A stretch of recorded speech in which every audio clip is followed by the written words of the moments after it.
Michigan Wolverines riding high going into the game as we welcome in Brian Boesch from the Michigan Wolverine Radio Network. Brian, thank you once again for joining us. Happy to do it, Mark. All right, let's just get this out of the way before we get into the game. Everything you wanted to see out of Michigan last week with the win over Maryland? Yeah, it was pretty comprehensive. Not quite as much as last year's win over Northwestern, the game before the game, but yeah, I thought Michigan had the killer instinct it lacked in some earlier victories this season, and that almost cost them a chance to play for likely a playoff spot in this game, potentially a Big Ten championship game spot if they get some help elsewhere. So yeah, success, but obviously attention turns to the Buckeyes very quickly. And we have to turn our attention to the Michigan backfield. We already know Justice Haynes will not play.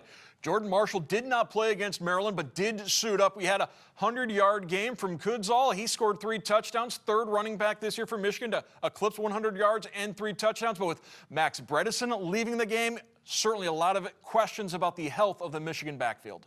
Yeah, certainly momentum seems to be trending toward Jordan Marshall, the Ohio native, getting a chance to play in this matchup. Of course, what Bryson Kuzdall did, a 100-yard game, pretty darn impressive in relief of Marshall after churning out some important yards in a much closer game at Wrigley Field against Northwestern 2 Saturdays ago.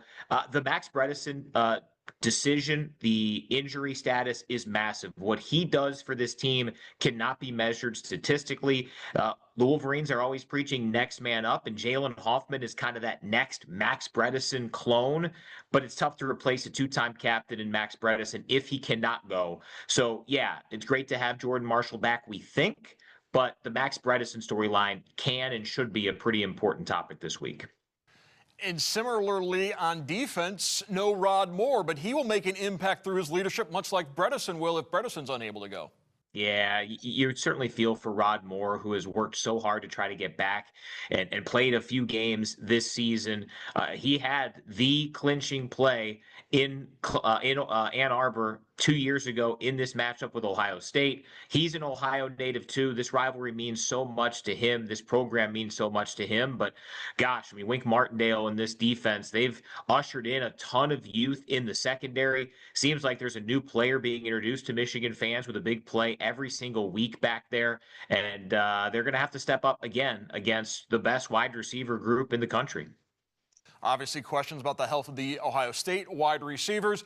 If this does become a Ohio State ground attack, the Michigan defensive line, they're going to be up to the challenge, you believe? Yeah, I think that's what Ohio State made the mistake of last year. Their one smooth, fluid offensive drive in Columbus last year was that 2-minute drill late in the first half where they were able to have success and score a touchdown. That doesn't mean that Ohio State can't run the football and can't win the rushing game by any stretch. They certainly can. They have capable backs. Their offensive line, I think, is even improved from last season, and they're always really, really good. But certainly Michigan would probably rather take their chances slowing down Ohio State on the ground than through the air. Weather might have something to do with that, field position, circumstances in the flow of the game. But yeah, I mean, Ohio State, what they do with Julian Sayin being, I think, one of the stories of college football this year, and those receivers, I think Michigan would rather take their luck of trying to slow down the run, but you got to see how the game plays out and score, time, field position, weather, many other things could come into play. It's interesting how these two programs are mirroring each other more and more. You got Matt Patricia, Wink Martindale, defensive coordinators, both with deep NFL histories. You take a look at Sharon Moore dropping the old Jim Tressel line, but they will remember what you do in November. You've got Ohio State slowing things down offensively, similar to what Michigan did in 2023 and winning games in the second half of games. And Gio El-Hadi today said it's like a sibling fight. The rage you feel when you fight your sibling is what it feels like when Ohio State and Michigan meet on the gridiron. Yeah, it's feisty, and you can make the connection back to the fact that both Sharon Moore and Ryan Day are first-time head coaches, and they are at 2 of the biggest programs in college football, and they are the leaders of the 2 teams who played the biggest rivalry game in college football. And hey, we've known this since last year. Both fan bases have reason to chirp, to puff out their chest. Ohio State, reigning national champions. Michigan, they've won this rivalry each of the last 4 seasons. That makes for a incredibly compelling game on Saturday, and no doubt there will be some juicy storylines no matter what the result. And you throw in the subtext of Michigan, essentially, ever since they lost to USC, they've already been in the playoff. They know they cannot afford to lose another game in order to make the college football playoff. So they've been playing with that mentality really for this second half of the season.